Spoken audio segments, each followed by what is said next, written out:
Alors bonjour, on vous accueille aujourd'hui sur la chaîne. Malik, on vous accueille parce qu'on a décidé ensemble de débattre de quelque chose qui intéressait des contacts communs, à savoir ce fameux terme d'islamophobie qui fait beaucoup de bruit en France, qui fait débat parfois, qui est des fois sujet d'hystérie de part et d'autre. Et donc du coup, on a décidé ensemble d'interroger ce terme et de voir, eh bien, peut-être quel est ton sentiment à toi, quel est mon sentiment à moi sur ce terme, et puis on va voir, eh bien, ce qu'on peut en dire tous les deux. Alors moi ici sur la chaîne, on me connaît, il n'y a pas de souci. Je suis blogueur, je le dis parce qu'elle va être diffusée de ton côté aussi. Je suis blogueur, je suis youtubeur, passionné de lecture, passionné de philo, ancien musulman sunnite, donc intéressé par la question musulmane. En plus, elle est d'actualité, donc forcément, voilà, on a tendance à nous dire, toi, t'es blanc, écoute, t'es bien gentil, t'es apostat en plus. Mon ami parle pas d'islam. Ben si, en fait, c'est la deuxième religion de mon pays, donc mon ami, je vais m'y intéresser parce que c'est un fait social, en plus d'être un fait théologique et une croyance pour beaucoup de gens dans ce pays. Voilà, et donc du coup, ben, j'aurais souhaité que tu te présentes, Malik, et que tu nous dises un petit peu qui tu es avant qu'on commence le débat. S'il te plaît, bonjour et merci. Eh bien, bonjour à toi et merci pour cette invitation, Cyril. Dans un premier temps, je salue les auditeurs ou plutôt ceux qui visionneront la vidéo et qui ont habitude de partager certaines thématiques avec toi, les axes que tu développes de recherche et que tu suis, qui sont très intéressants et très pertinents. Donc, je me présente, Malik Naram El-Kinani pour le nom entier, chercheur indépendant qui est d'ailleurs une fonction qui est malheureusement délaissée de nos jours. Et donc, chercheur indépendant au sein d'une structure qui se nomme l'ICPAI, que j'ai fondée en 2016, une sorte de think tank, de groupe de réflexion lié à un autre que j'ai récemment formé, El Fath, donc la conquête des idées, qui a donc pour but de réinvestir le terrain des idées qui a été abandonné par toutes les communautés, par toutes les composantes de la communauté nationale qui est celle de la France. Donc, je suis chercheur indépendant en islamologie et en épistémologie. D'accord, eh bien, merci pour cette présentation. Donc, du coup, on va commencer tout de suite. On avait décidé d'un titre tous les deux que tu as formulé et auquel j'ai acquiescé. C'est islamophobie. Est-ce que c'est un sophisme? Est-ce que c'est une véritable réalité? Alors, comme tu es l'invité, je vais te laisser en premier nous donner ton sentiment général dans un premier temps, puis on rentrera dans le détail après, mais ton sentiment général sur le terme et comment tu l'appréhendes, toi. Alors, merci. L'islamophobie, c'est un concept qui apparaît, on va dire, certains disent qu'il réduit son apparition aux années 70-80 de la part des Mawali au pluriel Mollahs, donc iraniens, chiites, qui est une composante de l'islam non négligeable et précisons-le de l'islam politique et qui est contredite donc cette étymologie par une autre piste qui nous renvoie au début du XXe siècle, donc 1910. Quoi qu'il en soit, la réalité de ce terme est que c'est un concept, et sans rentrer dans le... On ne va pas faire du platonisme ici, mais chaque mot est porteur d'une idée. Et toute idée a une construction, a une historicité et tout un process de développement. C'est-à-dire que l'islamophobie, si l'on décompose, islamo, donc islam, phobia, la peur, la crainte, et ça renvoie à quelque chose avec le développement des sciences modernes, psychologiques et psychanalytiques, quelque chose de beaucoup plus précis. Donc, une phobie est une psychose, donc une maladie mentale, entre guillemets, que l'on ne peut guérir, que l'on ne peut surmonter. Donc, lorsque l'on dit aux musulmans, vous êtes victime d'islamophobie, lorsque les milieux libéraux proches de la pensée de Karl Popper, qui était cet homme, ce philosophe, le mentor de George Soros, qui a proposé à ce que l'Europe, dans un premier temps, puis, donc en commençant par l'Ukraine, puis le Moyen-Orient, et bien sûr, l'Ukraine étant une base avancée de la Russie, qui n'est plus l'URSS aujourd'hui, et de la Russie dans sa forme multipolaire au sens du soutien, du mondialisme, d'un certain mondialisme et multipolaire, à ce moment-là, donc, on se rend compte que l'Ukraine était un terrain de jeu pour Soros, notamment au niveau des minorités religieuses. Et ensuite, il a étendu cela aux pays musulmans, aux pays, premièrement, du Moyen-Orient et du Maghreb. C'est ce qui causera par la suite le déclenchement de rébellions violentes telles le printemps arabe qui, dans un premier temps, était motivé par des revendications sociales, mais qui ensuite a été submergé par des revendications politico-religieuses. Donc, lorsque l'on dit aux musulmans et lorsque l'on dit aux non-musulmans, qu'ils soient chrétiens, qu'ils soient juifs, qu'ils soient bouddhistes ou autres, l'islamophobie, c'est le tabou semblable à l'antisémitisme, donc un véritable chantage et un piège épistémologique dans lequel on place deux camps, on organise deux camps et on les laisse se taper dessus. C'est-à-dire les musulmans qui vont crier toujours à l'islamophobie d'État, à l'islamophobie structurelle par le biais d'une idéologie des plus mortifères, qui est l'antiracisme, qui ne mène en réalité qu'à faire grandir le racisme, ou du moins le sentiment de viol que les natifs des diverses nations peuvent ressentir et nourrir lorsque l'étranger vient et lui donne des leçons. Donc, l'islamophobie ne concerne pas que les musulmans étrangers, puisqu'il y a beaucoup de personnes, il y a beaucoup de Français de souche, entre guillemets, donc de Français de tradition, de tradition chrétienne notamment, qui est le ciment de la France millénaire, et qui adhèrent à l'islam. Certains trouvent en l'islam une continuité des religions du livre, des religions donc du judaïsme et du christianisme. D'autres se tournent vers l'islam par défi envers une France qu'ils considèrent et qu'ils jugent comme étant déviante et comme étant dégénérescente. Et donc, lorsque l'on s'intéresse à cela, cette idéologie de l'ingénierie religieuse et surtout politique s'attaque de manière violente à deux camps que ces potentats idéologiques ont formés comme deux équipes de foot, à savoir ceux qui se revendiquent de l'islam victimaire et ceux qui voudraient que l'islam soit évincé plutôt que débattre, plutôt que discuter, plutôt que remettre en question l'islam et lui faire face.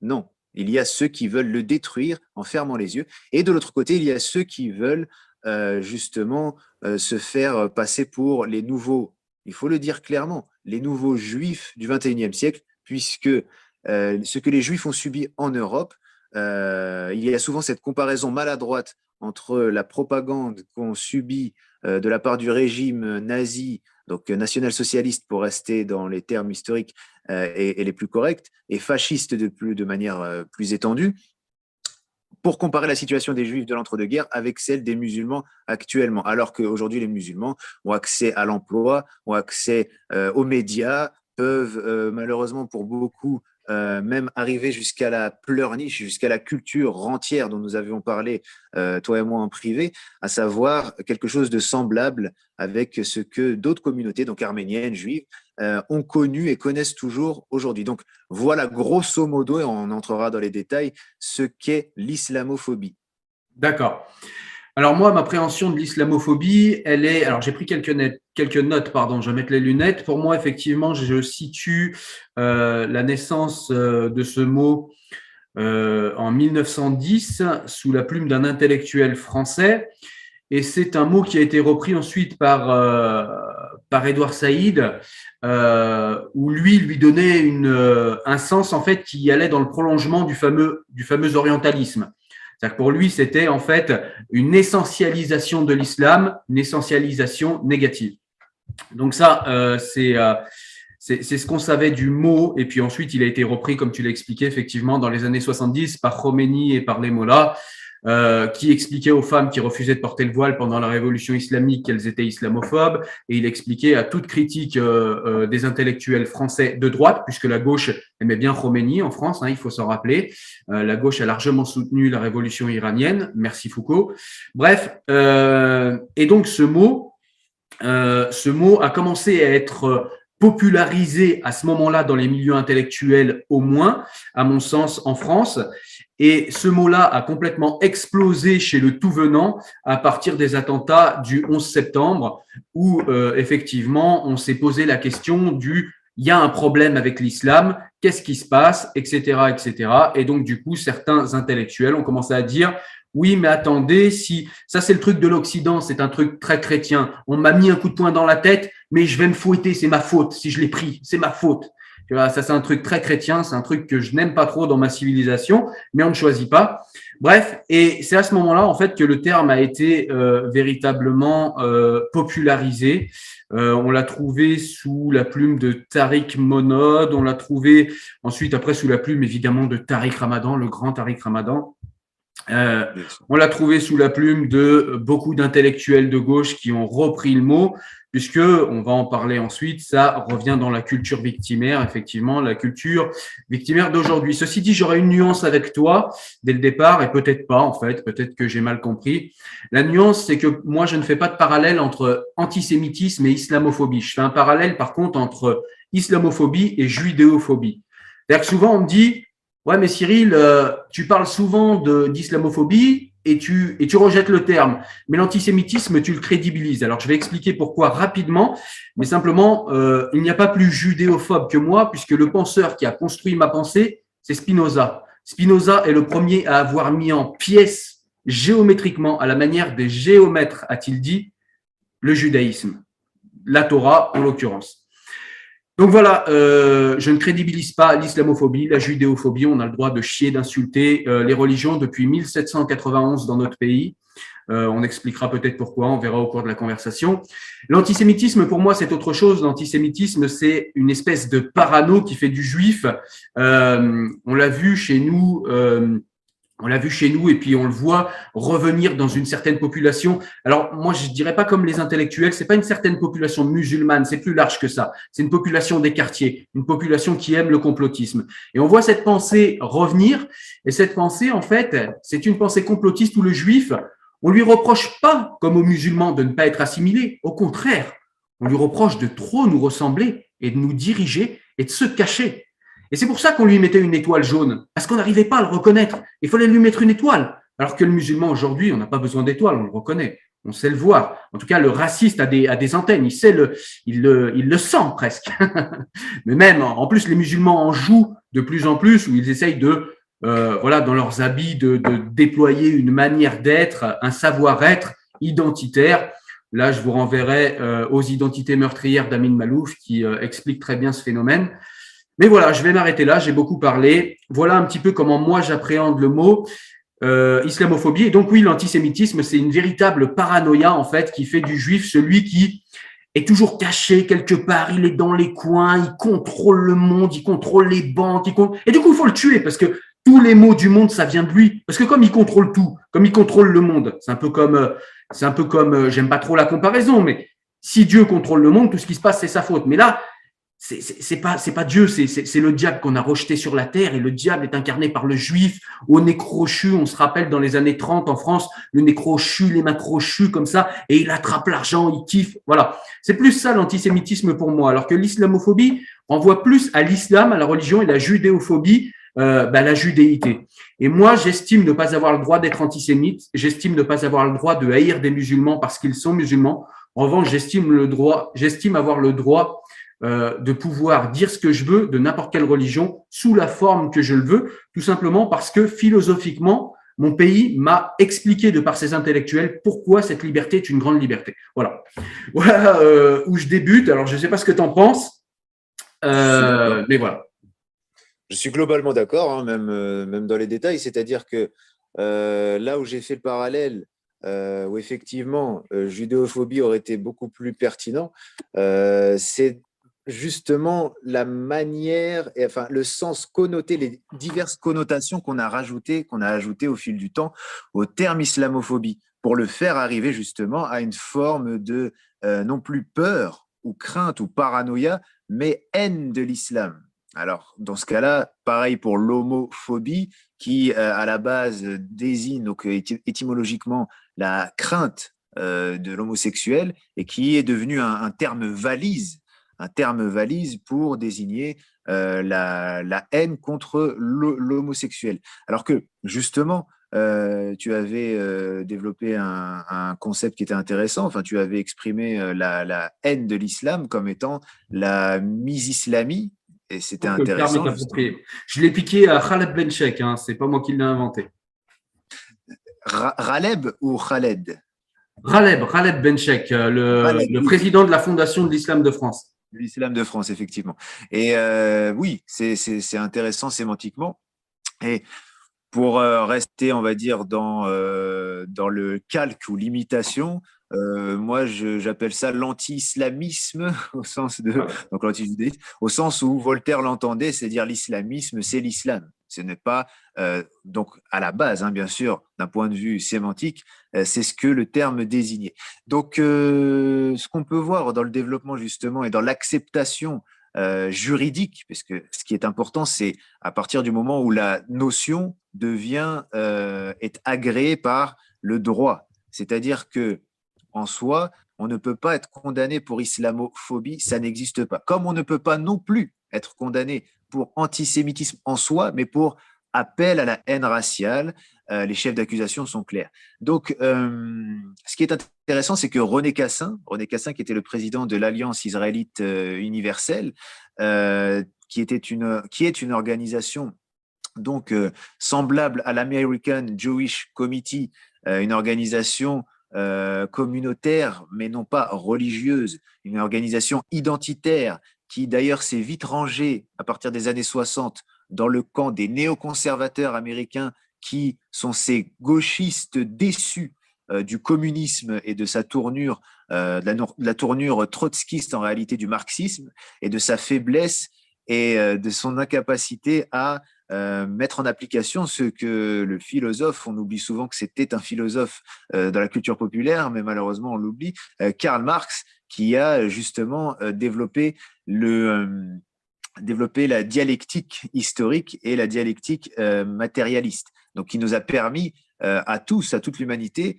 de comprendre comment les échanges entre nations pouvaient être dirigés, pouvaient être menés sur le terrain des moyens de production et de la quête de la puissance. Donc, les néoconservateurs qui soutiennent la toute-puissance américaine et qui la mettent sur un piédestal et qui défendent euh, tous azimuts Israël dans ses décisions aussi bien justes qu'iniques, l'État d'Israël, bien sûr, ces personnes-là, donc par le biais de ces organisations communautaires et non pas religieuses, ont permis à ce que l'esprit victimaire que suivent certaines instances en France comme le CRIF, qui est le descendant direct de l'UGIF, qui était une organisation, une association, malheureusement, qui a amené à ce que une collaboration interne à la communauté juive existe, malheureusement, pour alimenter les camps de concentration et ses relais. C'est-à-dire que nous avons Hannah Arendt, la grande Hannah, qui est une auteure de talent, qui a pu justement mettre en relief la collaboration interne. Donc, c'est-à-dire cette fausse accusation que l'on fait aux Français entre guillemets, de souche, donc de tradition chrétienne, qui ont collaboré avec le voisin allemand. Ceci alors que ceux que l'on accuse de cela sont les plus grands germanophobes que l'histoire contemporaine ait connu et compté. Elle a mis le doigt sur quelque chose qui existe aussi en islam, justement, qui est une collaboration interne avec cette fois-ci, non pas des instances fascistes, mais des instances une certaine forme de fascisme, si on s'en réfère à la définition de Bardèche concernant le fascisme, c'est-à-dire cette fois-ci un fascisme libéral qui s'attaque aux consciences musulmanes et qui fait passer les musulmans donc pour des éternelles victimes. Donc, ce qui est intéressant, c'est qu'en France, René Cassin, qui était donc très proche de l'American Jewish Committee par le biais de son association, de l'association qu'il présidait, fondée par Adolphe Crémieux, qui, on le sait, était très proche de l'abbé Grégoire, l'abbé Henri Grégoire, même s'il est né bien après lui. Il a été un ami proche de lui et on sait que l'auteur en question, malgré l'universalisme qu'il prônait, a pu tenir des positions et des propos assez polémiques, mais non pas au sens médiatique, polémique au sens éthique, c'est-à-dire le fait de on le verra avec l'affaire Dreyfus au XIXe siècle, le fait de progressivement avantager certains espaces nationaux, certaines communautés, tout simplement, aux dépens d'autres. Donc, on voit que Grégoire, avec son livre sur la nécessité de la reconstruction du peuple juif, ce qui est tout à fait honorable, surtout venant d'une personne qui n'a rien à voir avec le judaïsme. Ce que tu veux faire, Malik, pardonne-moi pour que tout le monde suive le fil. Ce que tu veux faire, c'est tu essayes de faire un parallèle entre la culture de la victimisation chez les Juifs en France avec celle des musulmans en France, c'est ça? Je donne l'exemple parce que René Cassin, pourquoi c'est important? Parce que, effectivement, il ne faut pas qu'on perde le fil. René Cassin est celui qui a introduit cette notion, donc à la tête de la Commission nationale consultative des droits de l'homme, a permis à ce que l'islamophobie soit considérée comme un délit. Donc on ne peut pas être en soi condamné pour cela, mais un juge peut même si vous êtes musulman, vous accuser. Et je faisais le parallèle avec justement le développement de cette accusation, de ce chantage qu'on connaît chez d'autres minorités qui sont les Juifs ou les Arméniens, pour ceux qui s'identifient en tant que tels, puisque beaucoup de musulmans, pour revenir aux musulmans, ne s'identifient pas seulement selon leur religiosité, tout comme on ne s'identifie pas seulement selon sa sexualité. Voilà, ce sont des critères qui nous limitent, ce sont des critères qui nous empêchent, par exemple, si un jour tu m'invites à boire le café avec toi, ah non, je suis musulman, toi tu n'es plus dans l'islam, tu es un ancien musulman. Voilà, ce genre de considérations qui sont anti-humaines en réalité. Et là où je voulais en venir, c'est que voilà, nous sommes donc en présence d'une ingénierie libérale s'attaquant aux communautés ethniques et religieuses minoritaires en France, afin de briser la cohésion nationale, et donc à travers ces différents organismes comme la commission que nous avons citée avant, et bien sûr ces relais européens de l'Organisation pour la sécurité et la coopération en Europe, qui, avant que l'islamophobie ne soit une notion qui ait vu jour, faisait la même chose concernant la xénophobie. D'accord. Alors moi, j'ai un autre, pas point de vue, parce que ça ne contredit pas tout ce que tu as dit, c'est juste j'ai un autre angle. L'angle pour moi, il est que les communautés, c'est quelque chose qui est, le tribalisme, c'est quelque chose qui est extrêmement normal, on va dire. Dans l'état de nature, on va essayer de reprendre les termes de Rousseau, dans l'état de nature, c'est quelque chose qui est assez normal. Ceci dit, pratiquement tous les pays sont organisés en communauté. Alors, il y a certains pays qui sont plus tolérants que d'autres, et il y a certains pays qui vont tolérer plusieurs communautés. Il y a certains pays où plusieurs communautés vont s'entretuer ou se faire la guerre, peu importe si c'est physiquement ou pas. Et puis, il y a un pays, pardon, je vais être chauvin, mais il y a un pays qui a fait un rêve, qui s'est dit, là, il ne va plus y avoir qu'une seule communauté, c'est la communauté nationale. On va enlever tous les droits aux communautés et on va donner tous les droits aux citoyens. Alors, ça fait peur parce que ça atomise l'individu et que l'individu n'est plus en communauté, il est tout seul. Ça fait peur parce que, eh bien, du coup, on n'a plus de communauté, donc on n'a plus de chef communautaire, donc il faut penser par soi-même, il faut être responsable de soi-même. Ça fait peur, la liberté fait toujours peur. bien sûr. Et je pense que c'est pour ça que la France est beaucoup attaquée sur son universalisme, notamment par les États-Unis, parce que pour les États-Unis, pays qui, contrairement à la France, je le rappelle, a connu l'esclavage sur son sol, les États-Unis se sont organisés depuis toujours en communauté. Parce que les États-Unis ont une histoire qui est… Alors pourquoi je parle des États-Unis? Il faut peut-être que je le dise, parce que les États-Unis, aujourd'hui, personne ne peut ne pas voir qu'ils sont mondialement hégémoniques. Donc, c'est-à-dire que voilà, ce qui se passe aux États-Unis, eh bien, ça a tendance à essayer de s'imposer ou de s'imposer partout sur la Terre. Et Régis Debray a fait un très beau livre d'ailleurs, Comment nous sommes devenus américains, sur l'américanisation française. Je propose ce livre qui est vraiment intéressant. Et pourquoi je parle de ça? Bien, tout simplement parce que si les États-Unis se sont organisés en communauté, ils ont une histoire différente, ils ont fui les Anglais, les premiers colons américains ont fui les Anglais pour des… comment ça s'appelle, pour des zut, j'ai perdu le mot, parce qu'ils étaient en fait rejetés pour leur religion, donc pour fuir les persécutions, voilà, pour fuir les persécutions religieuses. Du coup, quand ils sont arrivés aux États-Unis, ben, comme ils avaient été persécutés, ils ont sacralisé en fait la possibilité eh bien, d'être religieux et de faire ce qu'on veut au niveau religieux. C'est ce qui fait que les États-Unis acceptent les sectes, alors qu'en France, ça va être beaucoup plus compliqué, bien que notre américanisation fait qu'on les accepte de plus en plus. Bref, ce que je veux dire par là, c'est que le système communautaire anglo-saxon, anglais et américain tente de s'imposer au monde entier et tente de s'imposer donc du coup à la France. Et la France étant un des rares pays, il y en a d'autres, mais c'est un des rares, et c'est en tout cas celui qu'on connaît le mieux, c'est le phare de l'universalisme qui pense comme Spinoza, moi pour le coup je suis très spinoziste, mais qui pense comme Spinoza qu'il y a une seule chose qu'on a en commun, c'est la raison, c'est la rationalité. C'est universel la raison, c'est ce qui fait que, eh bien, toi et moi, on va toujours s'entendre. Parce que si je te dis, Malik, saute pas par la fenêtre, tu vas tomber, tu vas te faire mal, tu vas me dire, ouais, tu as raison, faut pas que je saute, je vais me faire mal. Ou si je te dis, Malik, fais attention, il y a une voiture, elle va t'écraser, je te prends par le bras, je te tire.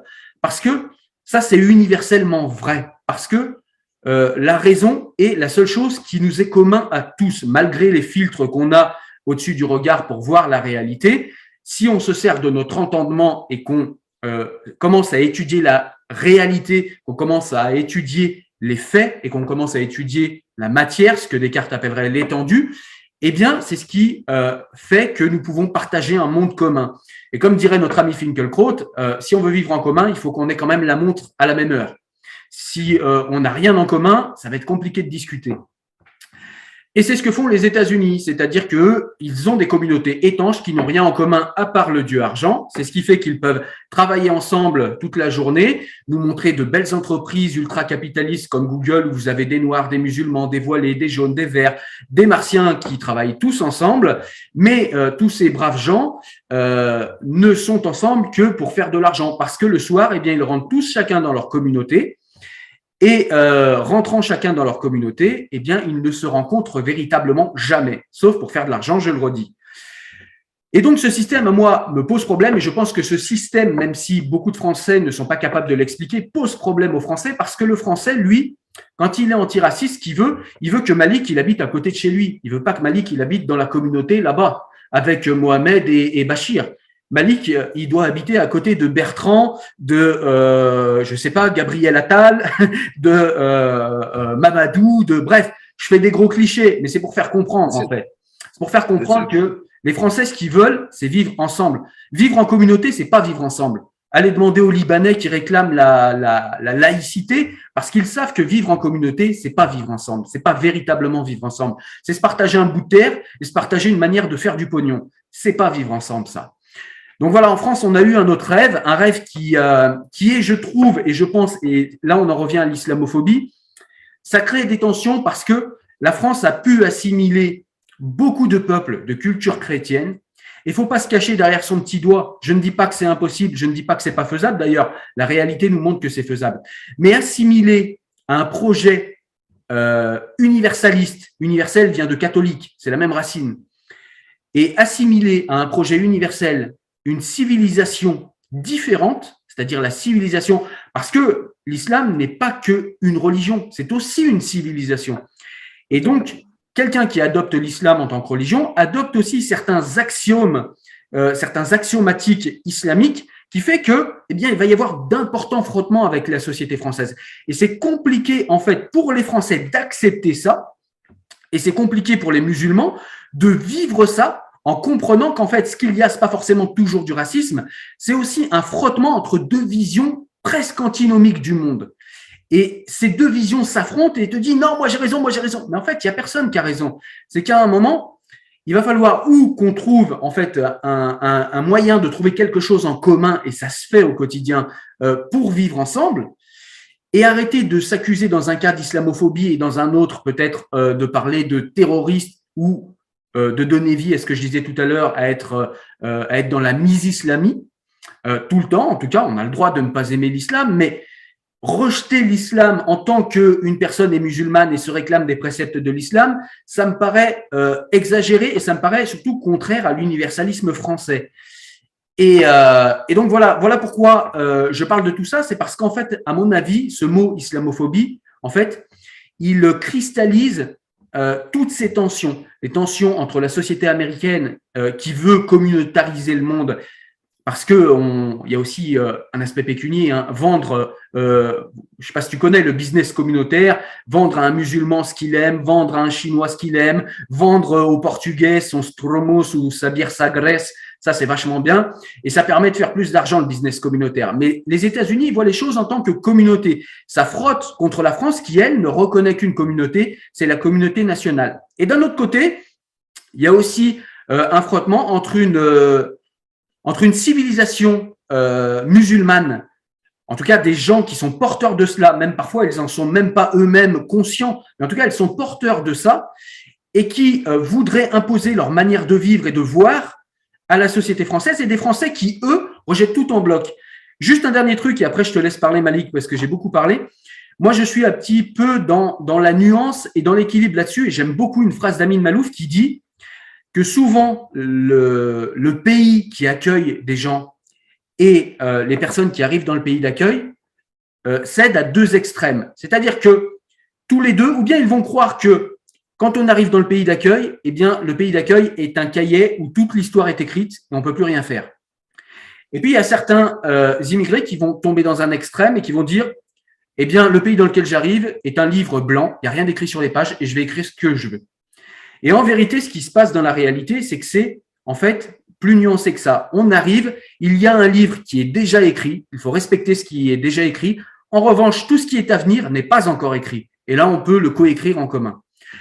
Voilà, c'est comme ça que je vois les choses et c'est, à mon avis, le fait que toutes ces tensions se crispent et tout ça se retrouve dans ce fameux mot islamophobie que je n'aime pas parce qu'il le psychiatrise en fait une posture. C'est-à-dire que si j'ai envie de critiquer l'islam, je le fais. Ça ne veut pas dire que je rejette les musulmans. Dire je ne veux plus un musulman sur mon territoire et tous sont mauvais, ça tombe sous le coup de la loi. C'est interdit, point. On n'en discute pas et je trouve que c'est bien comme ça.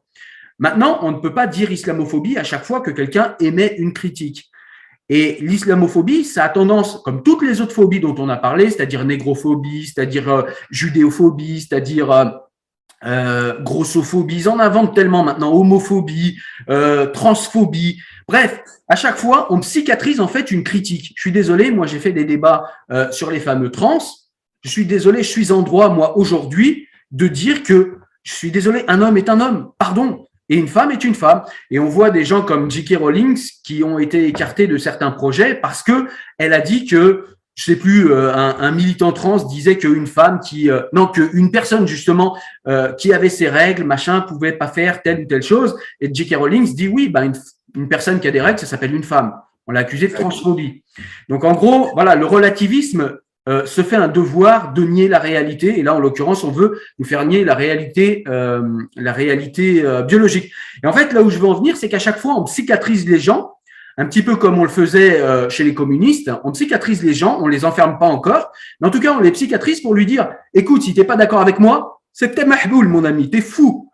Et on va t'enfermer. Et si on t'enferme pas, c'est parce que t'as pas encore été diagnostiqué. Et puis, on n'a pas encore, on n'est pas encore à l'avènement du communisme stalinien. Donc voilà, j'exagère un petit peu les choses, mais c'est pour la saillance de mon propos et qu'on comprenne bien là où je veux en venir. Voilà, je sais pas ce que tu penses de cet angle-là, mais c'est un peu comme ça que je vois les choses. Ben, c'est intéressant parce que moi, vu que j'avais abordé les origines, on va dire, politiques, les influences, toi, tu as continué sur la lancée de la conséquence et la réalité quotidienne sur Ouais. la population, la conséquence sur la population. C'est-à-dire que aussi bien l'anti-maçonnisme est une bêtise sans nom, c'est-à-dire on arrive et on rejette tout en bloc, voilà, tous les francs-maçons sont des... D'ailleurs, j'ai écrit un article intéressant à ce sujet-là, au sujet de la théosophie comme réel illuminisme philosophique, et non pas les Illuminati qui seraient dominateurs, et pareil, donc si on fait le parallèle avec les Juifs seraient les tout-puissants, etc. Et c'est d'ailleurs Spinoza connaissait très bien le sujet, il a énormément débattu avec les rabbins à ce niveau-là. C'est que comment est-ce qu'on peut, à un moment donné, se dire religieux ou porteur d'une religion et attribuer la toute-puissance à autre que Dieu? À un moment donné, il y a une incohérence, excusez-moi, de dire, voilà, moi je suis croyant, parce que croyant en tant que tel est croyant celui qui a la foi. Tu peux avoir la foi en toi-même, c'est une forme de croyance. Maintenant, il y a le dogme et la doctrine et tout ce qui s'ensuit. Donc, à partir de là, D'ailleurs, quand juste, on... excuse-moi Malik, petite parenthèse qui va faire crier un petit peu les gens, mais j'aime bien.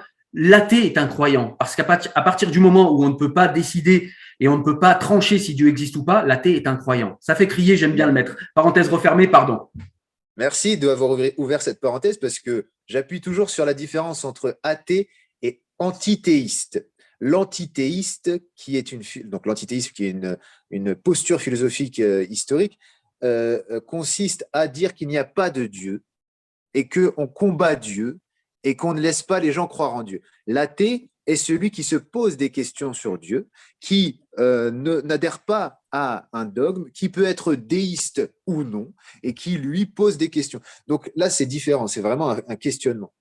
Donc, pour aller sur ce terrain-là, effectivement, quand on regarde le modèle anglo-saxon qui a évolué, qui a mué en quelque chose de beaucoup plus proche de ce qu'était l'Empire britannique, à savoir une puissance militaire internationale qui a été la plus grande de toute l'histoire, donc le plus grand empire continu, c'est celui des Mongols au XIIIe siècle, du XIIIe au XVe siècle, mais l'empire discontinu le plus grand, c'est l'empire britannique. Et l'empire britannique, ce n'était pas des gens tendres qui avaient un visage souriant et qui justement, comme tu l'as dit, euh, proposaient à chaque communauté, à chaque nation, des produits leur correspondant, comme dans McDonald's, venez comme vous êtes, etc. Non, pas du tout. C'était vraiment violent.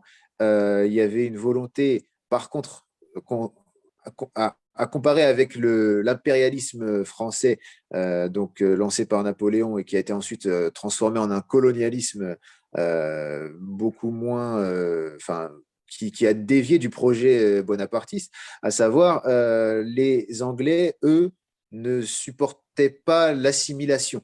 Donc, à la fin des colonies, c'était beaucoup plus simple de se séparer d'eux parce que même en se séparant d'eux, ils allaient ensuite intégrer le Commonwealth et rester toujours liés à la couronne britannique. Contrairement malheureusement à l'expérience française où on a pu le voir avec l'exemple du Maroc, qui était un protectorat qui, sous le général Lyautey, a été géré de manière assez éthique, où on ne voulait pas assimiler le Marocain, etc., ce qui a, contrairement au modèle algérien, où, hormis l'épisode chevaleresque avec l'émir Abdelkader, qui a permis au général Bugeaud d'arrêter la volonté de conquête. Et pendant une quinzaine d'années, l'émir Abdelkader a pu diriger son État, donc avec les pourparlers qu'il a signés avec les Français. Et donc, après ça, d'autres élites politiques et militaires ont pris le pas de tendance libérale, encore une fois, de gauche, et qui ont bazardé tout le travail, ce qui a causé une occupation de l'Algérie d'une centaine, de 90 à 100 ans, puisque les 30 années premières, donc l'émir Abdelkader et les autorités françaises avaient réussi à bien gérer la situation conflictuelle. Le colonialisme est de gauche, on l'oublie souvent, oui.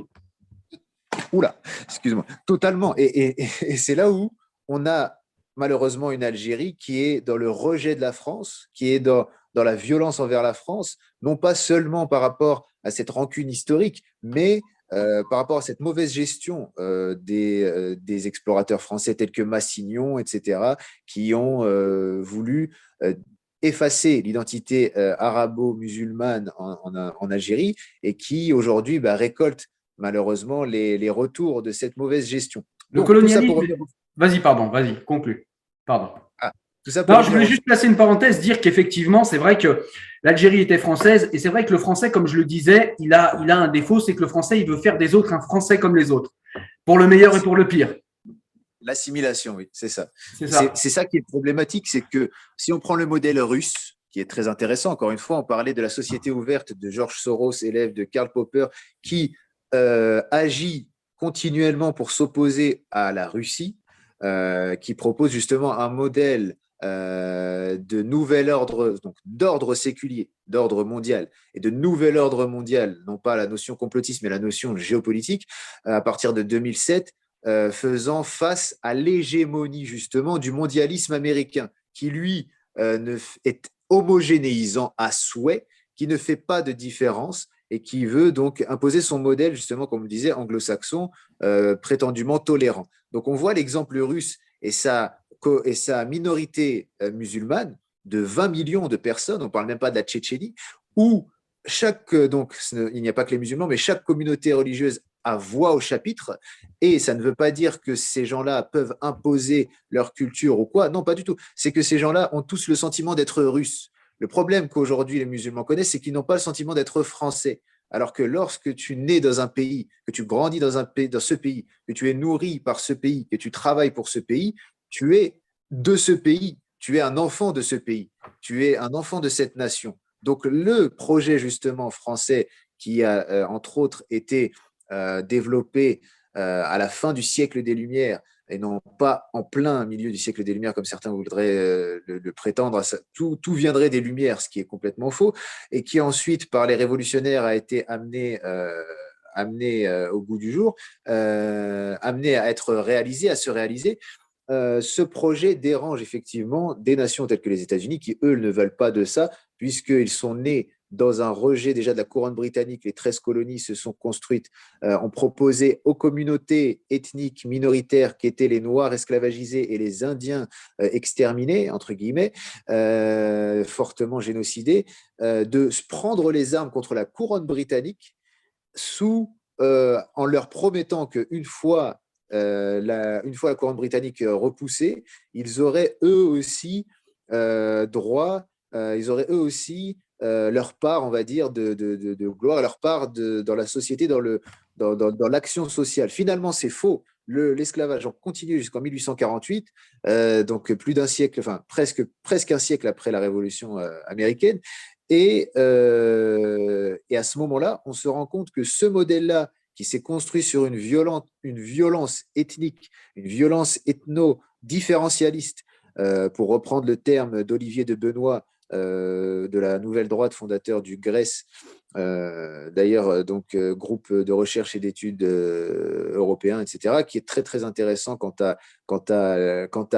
au rapport de l'évolution à l'évolution des rapports, sans rentrer dans un darwinisme social, mais dans l'évolution des rapports entre les diverses composantes de l'Europe, donc ethniques notamment, par le biais de l'immigration. Ce qu'on peut constater clairement, c'est que rejeter en bloc l'islam, rejeter en bloc la franc-maçonnerie, rejeter en bloc les juifs, des entités exogènes en partie, mais aussi endogènes à la France, parce qu'il faut le rappeler, pour ceux qui nous suivent, pour ceux qui nous regardent, que le sud de la France fut pendant 200 ans, du 8e siècle au 10e siècle, occupé par ceux qui avaient abattu l'empire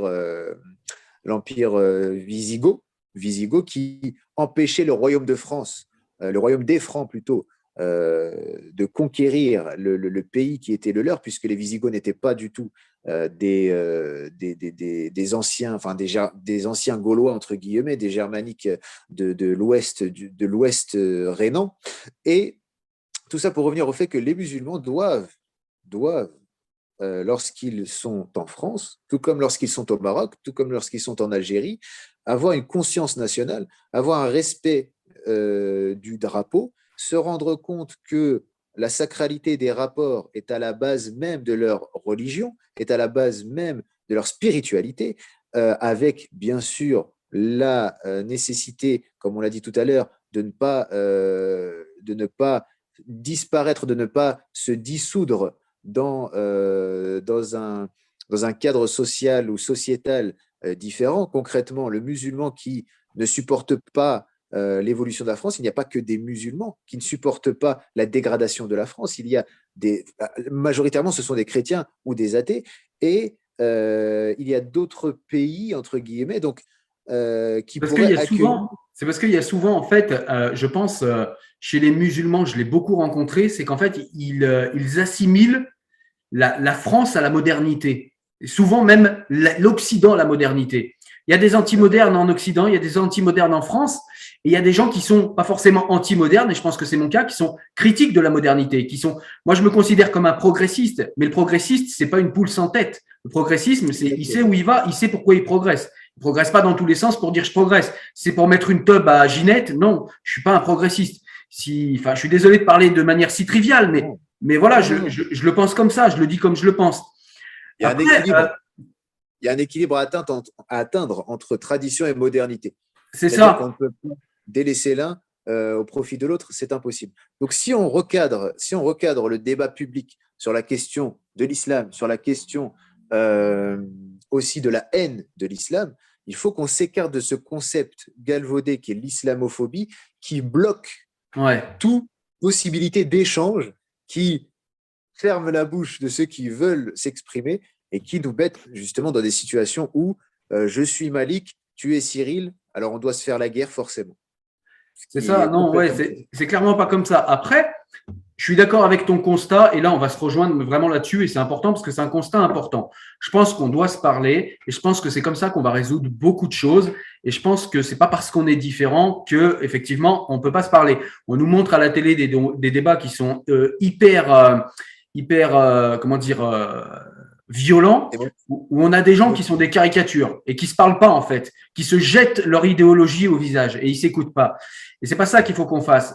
Et dans ce cadre-là, moi, je pense qu'il y a une réflexion qui est intéressante et importante, c'est que quand un être vient au monde, il est assimilé à son pays, tout le temps. Parce que quand un être vient au monde, il est une page blanche. Et là où je pense qu'il y a un problème, c'est que quand on vit dans une communauté qui vit selon des valeurs différentes de la société dans laquelle tu vis, et on sait que c'est le cas parfois, il ne s'agit pas d'essentialiser ou de généraliser, mais on sait que c'est le cas parfois. Moi, je l'ai vu en quartier, j'ai malheureusement ou heureusement, j'en sais rien, grandi en foyer. Depuis mes 7 ans, j'ai donc voyagé comme tous les gens de la DAS à cette époque. J'ai fait 3 villes différentes, 3 quartiers. J'étais chez moi partout parce que c'est les mêmes us et coutumes. Donc, ça veut dire qu'il y a ce que Spinoza appellerait un empire dans un empire. Et ça, eh bien, ça n'est pas possible. Et dire à un étranger de s'assimiler, en fait, on prend les choses à l'envers. On lui dit, tu dois t'assimiler parce qu'étranger. Non, moi, Cyril Chevreau, j'ai dû m'assimiler à mon propre pays. Parce que quand on vient au monde, on s'assimile à son environnement. D'ailleurs, beaucoup de philosophes le disent, nous sommes les fils de notre environnement. Et c'est le cas de Spinoza, il le disait également. Et donc, du coup, il ne faut pas voir l'assimilation comme quelque chose de néfaste. Maintenant, s'assimiler, ça ne veut pas dire qu'on doit tout accepter sans esprit critique, qu'on doit être formaté comme une disquette. Ça veut dire que ce qui est bon dans ton pays, accepte-le, prends-le comme part de ton identité et ne t'enferme pas dans une identité contraire, parfois même exprès. Et puis, il y a aussi quelque chose sur lequel je voulais revenir, que j'ai noté ici, c'est qu'on parle aussi d'assimilation et quand on parle d'assimilation, on revient souvent au colonialisme. Et si le colonialisme est critiquable, et tu l'as fait en partie tout à l'heure, même si ton dessin n'était pas de le critiquer, mais plutôt de montrer une ligne historique, il reste critiquable le colonialisme et le critiquer et même le rejeter aujourd'hui avec la conscience qui est la nôtre aujourd'hui sans faire d'anachronisme. Aujourd'hui, dire… Vas-y. Petite parenthèse. Vas-y. Ce que tu veux développer. L'islam a aussi son impérialisme et son colonialisme comme toute civilisation. Continue. Exactement. Mais du coup, aujourd'hui, en France, on en est à ce moment où on a compris que c'était pas une bonne chose et je trouve que c'est très bien et je ne compte pas changer ça. Simplement, Il ne faut pas que les personnes qui arrivent sur le territoire nous disent « Non, non, mais attends, garçon, moi je ne m'assimile pas parce que le colonialisme. » Mais attends, garçon, entre imposer sa culture à l'intérieur de ses frontières et aller l'imposer à un pays ailleurs, il y a une grande différence. Si je suis d'accord avec toi qu'aller au Nord Maghreb et dire « Écoutez, maintenant, on a sonné la cloche, vous êtes tous des Français, c'était écœurant, je passe sur les horreurs qui se sont passées là-bas. Effectivement, c'était critiquable, condamnable, et on l'a condamné, et je continuerai de le faire. Mais à l'intérieur des frontières, il est normal d'avoir une culture et de la faire respecter. C'est la moindre des choses. Chaque État fait ça, sinon il n'y a pas d'État, en fait. C'est ce qui fait la structure d'un État. C'est voilà. Même c'est même ce qu'a respecté justement la figure. Alors, la figure de l'émir Abdelkader, c'est vraiment celui que les musulmans devraient prendre clairement en exemple dans les rapports à l'Occident. Parce que lorsque cet homme-là, et j'en ai des frissons à penser à son histoire chevaleresque, arrive en France, il n'est pas accueilli seulement par des élites militaires et politiques qui avaient déjà échangé avec lui, mais par des gens de la masse populaire qui ont entendu parler de cet émir, ce sarrasin, parce qu'il y avait encore cette terminologie, qui a réussi à défendre les siens face à une agression sans assimiler cette agression-là, ce caractère belliqueux à toute une nation.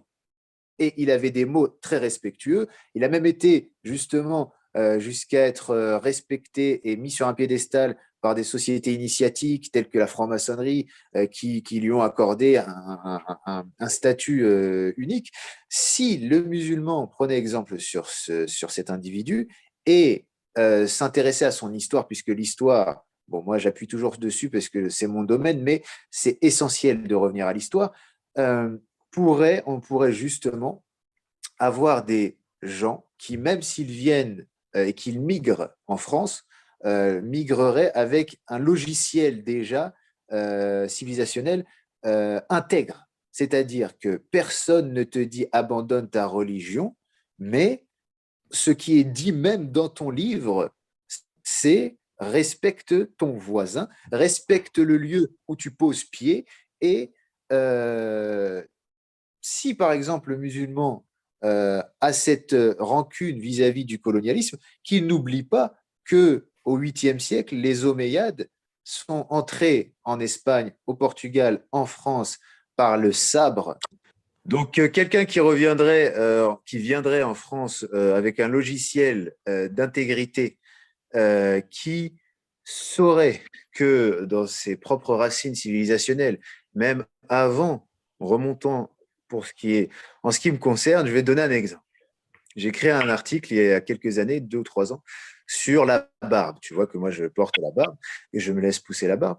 La barbe, avant même l'islam, bien avant l'islam, dans toutes les traditions, c'est un symbole de sagesse et de virilité. Encore une fois, ce sont des concepts et des valeurs morales qui ne sont pas figées, mais qui représentaient ça, qui avait pour symbolique cette virilité, cette sagesse. Donc, le musulman, quand il vient en France, il faut qu'il soit conscient que c'est une civilisation germanique, romaine, celtique, et qui a été donc, en ce qui concerne les dernières entités dirigeant la France avant la Révolution française, chrétienne. Donc, à partir de là, et c'est pour ça que l'exemple de l'émir Abdelkader est très pertinent, puisque à partir de là, il faut se rendre compte que tu arrives dans un cadre, et c'est le cas, par exemple, des générations qui ont immigré de manière légale dans les années 80, dans les années 70, qui venaient pour travailler, et non pas pour reconstruire la France, non, puisque la France n'a pas besoin de cette masse d'immigrés. C'est un fantasme aussi qu'il faudrait fracasser, qu'il faudrait abattre. La France n'avait pas besoin. Souvent, je dis ça, juste pour la plaisanterie, souvent je dis ça. En fait, les Français sont partis en vacances aux États-Unis, les étrangers ont tout reconstruit, et après on est revenu. Voilà. Alors,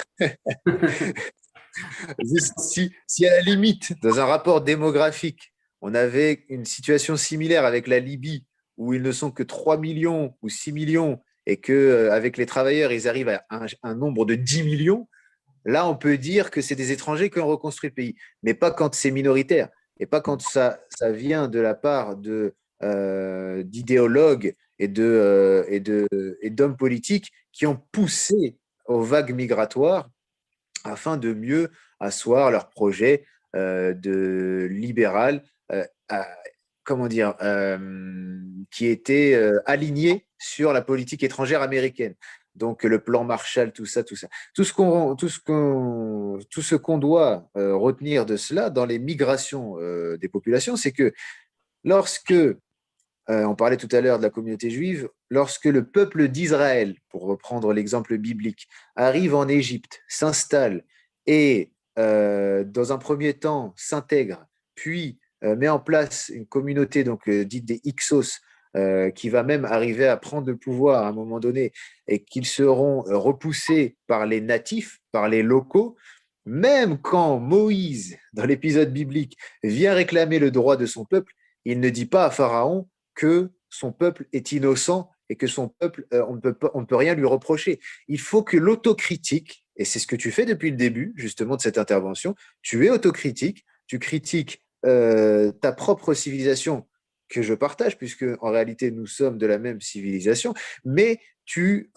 critiques le point de vue, ou plutôt le foyer, l'œcumène religieux auquel tu appartenais, traditionnel, culturel auquel tu appartenais, et qui est une partie de cette civilisation, une part de cette civilisation. Et donc, ensuite, ce musulman doit se dire que ses ancêtres, normalement, notamment nord-africains, sous l'égide de Tariq ibn Ziyad, le conquérant, et de Moussa ibn Nusayr, cet autre conquérant, lorsqu'ils sont venus ici, ils ne sont pas venus ici pour reconstruire la France, mais pour conquérir la France, et que c'était dans un contexte, enfin, la France n'était pas en tant que telle encore, puisque le royaume des Francs n'avait pas encore atteint, ils étaient venus en tant que libérateurs d'une certaine tyrannie, celle des Visigoths, sans aller dans un idyllisme, mais il y avait un projet qui était intéressant, puisque même arrivé, lorsque les troupes musulmanes arrivent à Sens, c'est la ville où ils ont atteint le point le plus haut en France qu'ils ont atteint. Je Et voulais juste te que, placer une parenthèse, pardonne-moi. C'est important. Perds pas ce que tu voulais dire. C'est juste, en fait, c'est important parce que tu as parlé tout à l'heure des Égyptiens et des Juifs. Et Spinoza disait un truc intéressant là-dessus, justement. Et il reprenait cette histoire et il disait, il n'y a nul peuple qui s'est fait le plus haïr dans le monde que la communauté juive parce qu'elle vit dans le monde comme un empire dans un empire. C'est-à-dire qu'elle garde ses us et coutumes partout où elle est. Et c'est pour ça qu'on la déteste. Je ne dis pas que c'est vrai, je ne dis pas que c'est légitime, c'est ce que disait Spinoza. Donc, on doit y réfléchir quand même. Voilà. exactement, lui-même, descendant de Maran, fils de Maran, qui s'était converti par, on va dire, formalité due au contexte délétère que connaissaient les Juifs à l'époque en Europe. Et justement, il a appuyé sur un point, il a abordé ce point avec pertinence, ce point historique qui est que, historique et mythologique, qui est que lorsque l'on arrive à un endroit précis, si on reçoit une réponse virulente des locaux, des natifs, il faut déjà se remettre en question, il y a déjà une rétrospection, et on va dire que de manière étendue, et on a ces principes-là dans les textes islamiques, si tu n'es pas, si tu ne peux pas vivre en paix à un endroit, mon ami, si tu ne veux pas changer, si tu ne veux pas t'adapter à cet endroit, laisse cet endroit tranquille et sa population tranquille, laisse-les vivre et va trouver un autre endroit. Et c'est là où tu peux te déplacer sur Terre, comme exprimé dans les textes, dans les sources scripturaires, tu te déplaces sur Terre et tu trouves un endroit où les gens sont comme toi. Et ce qui est intéressant avec le projet justement historique français, c'est que ce entre-soi n'est pas l'essence, n'est pas le ciment de la nation française. Au contraire, la nation française, qui a pris modèle par exemple sur la nation grecque, sur les nations mésopotamiennes antiques, même sur l'Égypte réunifiée sous Narmer, donc avant même, durant les premières dynasties, avant même le premier empire, avant même la construction des pyramides, on avait cet exemple-là de la nationalité, cette émergence de ce concept de citoyenneté et de nationalité qui allait au-delà des différences des différences donc dogmatiques. C'est ça, avec cet apport supplémentaire, je pense que c'était compris dans ce que tu as dit, mais c'est important de le préciser parce que beaucoup prennent la France pour comment dire, un pays de guichet où on vient récupérer des droits, mais il y a aussi dans cette citoyenneté, et c'est vrai, tu as raison, mais dans cette citoyenneté, il y a aussi des mœurs, il y a aussi comment dire, il y a aussi des présupposés en fait moraux et il y a aussi une manière de vivre et il y a aussi un héritage chrétien qu'on ne peut pas liquider, même si ça arrangerait certains. Et ça fait partie de cette citoyenneté. Ceci dit, tu as raison sur la construction. Effectivement, la France n'est pas une nation ethnique, c'est une nation qui est construite autour du concept de citoyenneté. Et j'y tiens, c'est très important pour moi. Je trouve que c'est une belle manière de voir les choses. Eh bien, je te remercie. C'est essentiel puisque nous avons tous à gagner. Nous pouvons tous grandir du fait de l'échange. Si on regarde le À développement… l'Andalou, regardons à l'Andalou ce qui s'est passé. Exactement. Malgré, et c'est là où on s'entend bien sur cette question-là, malgré une situation conflictuelle très, très, très forte, très fréquente, normalement, notamment durant les taïfettes, donc les taïfas, où c'était cette période où les musulmans d'Andalousie étaient divisés les uns les autres en micro-royaumes qui se faisaient tous la guerre. Malgré cela, l'Andalousie est justement un modèle civilisationnel un modèle civilisationnel d'intégration, voilà, au sens le plus pur historiquement, puisque nous avions des communautés diverses qui étaient toutes, qui partageaient toute l'identité andalouse. Et Voilà. Et pour l'époque, c'était génial. Et moi, ce que je vois, c'est que malgré, il ne s'agit pas d'être là dans l'angélisme et de dire que tout se passait bien, on sait qu'il y a eu des violences et des tensions, tu l'as dit, mais c'est simplement de dire que de ce frottement culturel et de ce frottement de plusieurs intelligences est née une passation en fait de savoir, de connaissances et comment dire, une effervescence de connaissances qui est quand même assez impressionnante pour l'époque. c'est là où la philosophie a connu son âge d'or. Par exemple, on prend le cas de la scolastique, on prend le cas de saint Thomas d'Aquin, on prend le cas de l'autre côté au Moyen-Orient de Ibn Taymiyyah, qui est une personnalité clivante parce qu'on a tendance à citer avec angélisme Averroès et Avicenne, sauf que le moutazilisme qu'ils avaient, donc en arabe i'tizel, le fait de se mettre à l'écart de la doxa, qu'ils prônaient n'était pas non plus la solution vis-à-vis des tensions existantes entre les religions et les philosophies. Et quand on voit que, justement, par exemple, on accuse faussement Spinoza d'avoir rejeté Dieu, alors que ce n'est pas ça du tout qu'il a fait, dans son traité sur la théologie, il a remis en question les acquis des élites religieuses, des élites théologiques, justement, et la réflexion, lorsqu'on la pousse, on arrive justement à des merveilles comme saint Thomas d'Aquin que les musulmans comme les chrétiens, dont les musulmans et les chrétiens ont conjuré l'œuvre, puisque son œuvre, justement, amène à un équilibre, amène à une paix en soi, pour soi et avec soi, dans le milieu dans lequel on évolue. Puisque moi, ce que je fais, ce que je dis depuis donc 2015, plus précisément. Bon, j'ai commencé dans la vie publique en 2011 par l'activisme politique panafricain. Donc déjà, il y avait une idée derrière, un peu sur le modèle de Kadhafi, de réunir les différentes tendances d'un seul continent, ce qui est déjà quelque chose qui est beaucoup plus élargi et profond qu'un nationalisme, qu'un chauvinisme patenté. Ensuite, j'ai évolué justement vers cette aspectivité pan-islamique, donc également au sein de l'islam, les diverses tendances, le dialogue avec elles, la recherche par tâtonnement d'accords et de compréhension.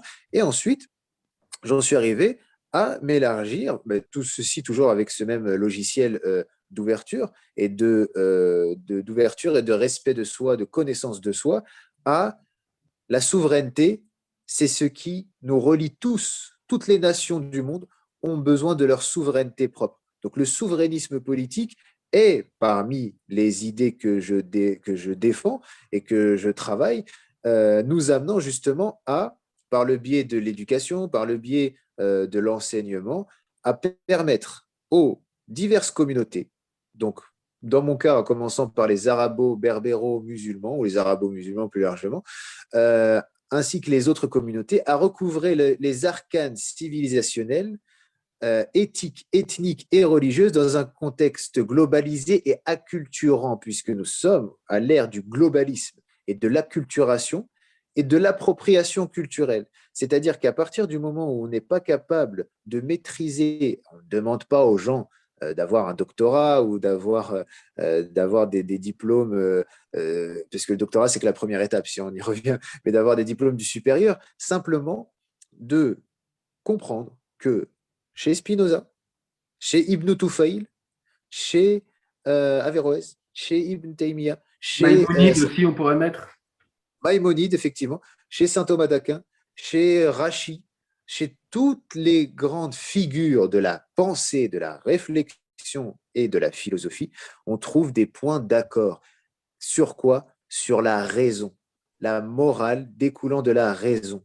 Ce discernement qui est d'ailleurs, c'est le titre d'une sourate quand même, sourate 25, le discernement, et malheureusement, ces concepts-là, cette idée-là, le aql, la raison qui est toujours citée dans le Coran et qui est, où le Coran appelle justement les doués de raison à méditer, à réfléchir, à lire, lorsqu'on laisse le texte s'exprimer et non pas la passion s'exprimer, on arrive à quelque chose de beaucoup plus grand, à un dessin DE2SEIN beaucoup plus élargi et une paix durable, non pas celle de la Pax Romana qui est, même si la réalité est telle qu'il faut une force militaire, il faut que nous soyons souverains, d'où la nécessité du souverainisme, une paix cette fois-ci sociale, une paix sociétale pour revenir au modèle de la civilisation, au concept de la civilisation,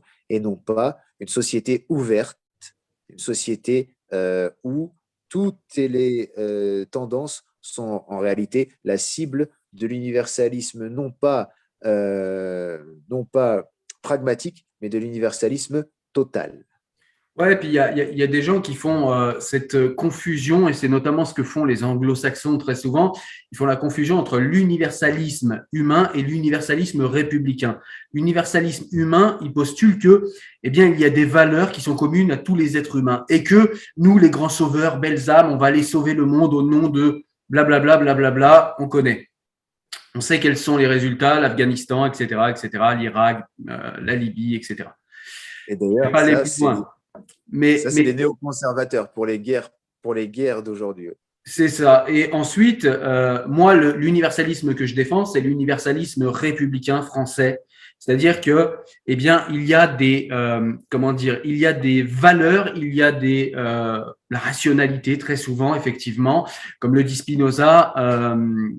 On peut se rejoindre là-dessus parce que même quelqu'un qui n'est pas croyant peut percevoir dans l'éthique de Spinoza le savoir. Le savoir est universel, je l'ai dit, je ne vais pas le répéter.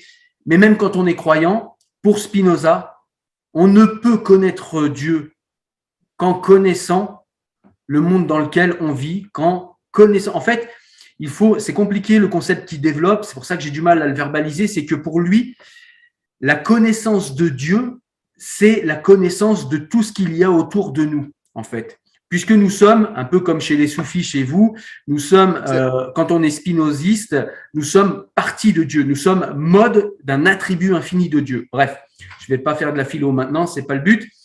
Je ne sais pas si on a réussi à bien définir ce qu'était l'islamophobie. En tout cas, ce qu'on a bien défini, c'est ce qu'elle n'était pas de par notre conversation. C'est-à-dire qu'on a montré, en fait, comment on peut discuter dans le désaccord. Chacun percevra les désaccords ou les nuances qu'il y a dans nos discours. Et pourtant, on n'a pas sorti le joker islamophobie, racisme, islamiste, barbu. Voilà, on a réussi à discuter et il faut qu'on continue à discuter et à ne pas arrêter avec des prétextes fallacieux. Les discussions, et très souvent, moi, ce qui m'irrite et ce qui fait qu'après, je balance des horreurs parce qu'on m'en balance à la tête, C'est qu'on a des gens, c'est des cancres, ils savent pas débattre. Je veux pas dire que moi je suis un sachant, je suis loin d'être un sachant, je suis un autodidacte et je suis juste passionné de lecture et je suis juste quelqu'un qui veut savoir, qui est curieux, etc. et qui a peut-être envie que ça se passe un petit peu mieux dans son état et dans son pays, pardon. Je commence à parler comme un Américain, ça craint. Mais bref, ce que je veux dire par là, c'est que instruisez-vous. Le fait de ne pas savoir, c'est pas grave. Aujourd'hui, on a vu que j'étais à l'aise avec la philo. On a vu que Malik était beaucoup plus à l'aise avec l'histoire. Personne ne peut tout savoir. La première base de la connaissance, c'est je sais pas. C'est je sais pas. C'est comme ça qu'on commence à savoir.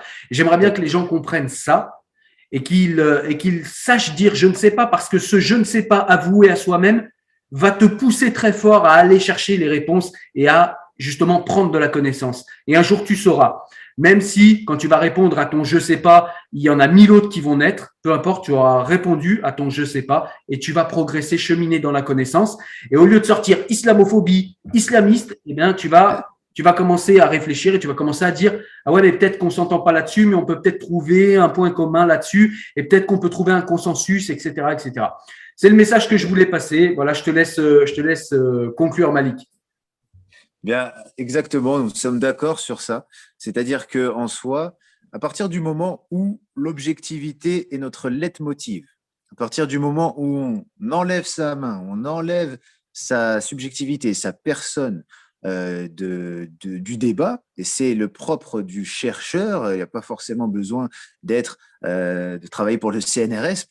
On a l'exemple de Laurent Deutsch qui jouait dans 3-0, un film médiocre et qui en est arrivé à explorer l'histoire de France de long en large et à produire des ouvrages de vulgarisation qui sont très, très consistants comme Métronome, Hexagone, etc.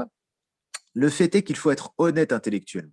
Le fait est qu'il ne faut pas jouer dans l'équipe du corporatisme, de la confrérie, de l'appartenance fermée, de l'appartenance. On parlait de justement cette fameuse phrase ce que je sais, c'est que je ne sais rien. On retrouve la même chose chez toutes les figures tutélaires des religions, des mythes aussi, de la mythologie antique. On trouve par exemple chez le prophète Mohammed, paix et bénédiction soit sur lui, lequel disait « je ne sais pas ». Quand on lui posait la question, il n'avait pas de honte à dire « je ne sais pas ». Et donc les grands philosophes disaient également « je ne sais pas ». Aristote jusqu'à Descartes, « je ne sais pas ». Donc il faut, encore une fois, comprendre que soit on limite les dégâts, on s'arrête, on arrête cette guerre intestine en France, puisque là on parle véritablement de la France en particulier, que l'on arrête de s'opposer pour des intérêts qui ne nous sont pas propres. C'est pour ça que Cyril et moi avons abordé le cadre idéologique dans lequel ce concept est né, de l'islamophobie, et que l'on reprenne en main nos destins, que l'on reprenne en main l'éthique de Spinoza. C'est très bien justement d'avoir cité son œuvre, que nous nous réapproprions les arcanes idéologiques, civilisationnelles, les bases profondes, et que nous avancions en paix, car autrement ce sera la guerre. C'est ça, effectivement. Et après, ceux qui veulent la guerre, eh bien, il y aura eu des guerres. Le problème, c'est que c'est ce que je dis souvent, et je le dis pas en fanfaronnant, en étant content. Mais des minorités qui ont voulu casser les pieds en Europe, il y en a eu. Ça s'est mal fini. Ça s'est très mal fini. Comme il y a eu des minorités qui ont cassé les pieds en Orient, et ça s'est mal fini. Il faut être conscient des chiffres aussi. Il faut être conscient de ça. Et ça ne veut pas dire que parce qu'on est en minorité, on doit fermer sa bouche et on doit faire le tapis. Ça veut simplement dire que, effectivement, comme tu le dis, si véritablement c'est un déshonneur ou c'est horrible de vivre dans tel ou tel pays, arrête les frictions, te prends pas la tête. Voilà, voyage, mon ami, voyage. Et si jamais je veux dire, les bases, les grandes lignes te plaisent, mais que tu as envie de changer des choses, lance-toi en politique. C'est ça le peuple français aussi. Lance-toi en politique et change les choses. Exactement. Et voilà, moi, c'est ça. Encore une fois, pour finir, c'est la culture avec un C majuscule, c'est ce que les gens ont abandonné. Les gens ont abandonné la culture. pas la culture de la FNAC, la culture véritable, celle comme on cultive les plantes, on se cultive soi-même. Et encore une fois, le respect est obtenu lorsqu'on se respecte soi-même. Exactement. Merci à toi, Cyril. Eh bien, ce sera le mot de la fin. J'ai deux petites questions à te poser que je pose toujours en fin de vidéo à tout le monde. La première, c'est deux petits livres à proposer ou à recommander à ceux qui nous regardent. Voilà, j'aime bien, comme c'est une chaîne qui est majoritairement littéraire, j'aime bien qu'on propose des livres et peut-être peux-tu proposer des livres qui pourraient faire grandir les personnes qui nous regardent. Alors, je propose une trilogie, celle de René Grousset, Histoire des croisades, qui est excellent, l'un des meilleurs ouvrages, l'une des meilleures références concernant cette période, donc qui couvre l'ensemble des croisades, de la première à la troisième.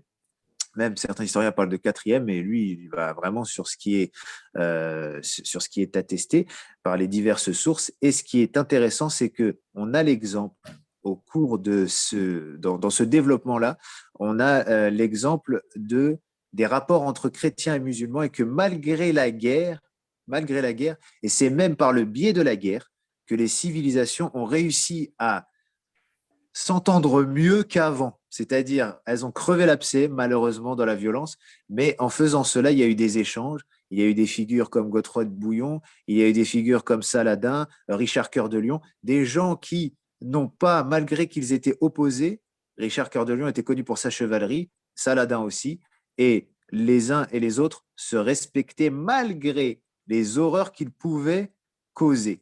Donc ça, c'est une première, donc c'est 3 livres, mais c'est considéré comme un seul. Et l'autre, si tu me permets même de le montrer. Ouais, bien sûr, avec plaisir. Super. Georges Soros, La société ouverte, de Plaquevent, Pierre-Antoine Plaquevent. Donc, je vous lis le sous-titre. Métapolitique, qui est d'ailleurs mon domaine de prédilection, puisque la politique politicienne en soi, et Spinoza le dit très bien, c'est une tromperie, ce n'est que temporel et temporaire aussi. Donc, métapolitique du globalisme, suivi de la société ouverte contre la France. Donc, pour savoir un petit peu qui sont les ennemis des nations. Et donc, René Grousset, je vous laisse regarder sur Internet. Pas de souci. Et la deuxième question, eh bien, c'est tout simplement pour que tu nous expliques où est-ce qu'on peut te retrouver sur Internet si on veut aller plus loin. Si quelqu'un se dit, tiens, Malik, ce qu'il dit là, ici, ça me parle, j'ai envie de le suivre, où est-ce qu'ils peuvent te retrouver? Alors, c'est simple, tout comme pour toi, Cyril. Il suffit de taper mon nom, prénom, donc Malik Naram sur Google. Vous trouverez toutes les plateformes sur lesquelles je me trouve.